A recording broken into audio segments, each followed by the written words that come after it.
Gisulayan sa pagbisita sa DXDD News Team ang Prime Water Metro Osamis aron kuhaan og pamahayag ang branch manager kalabot sa billing nga nigawas karong bulana nga nahimo na kining Bacolod City Water District nga partner sa Prime Water og nawala na ang Metro Osamis Water District o aron usab masgutan ang uban pang mga isyu og mga reklamo kalabot sa hinay nga aga sa tubig apan matud pa sa mga staff sa Prime Water Metro Osamis nga naa sa field ang branch manager.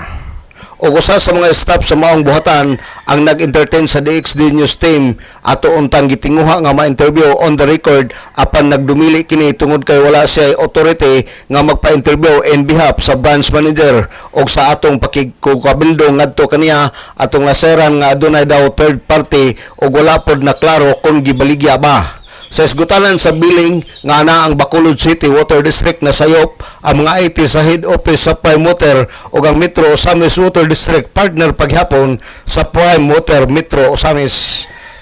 Alang sa DXDD Radio Kampana ang radyo sa simbahan, Double 45 Dudong Barcaminto, muduyog sa ika-75 nga jubileo sa simbahan sa Archdiocese sa Osamis Danag, Sarakbayan.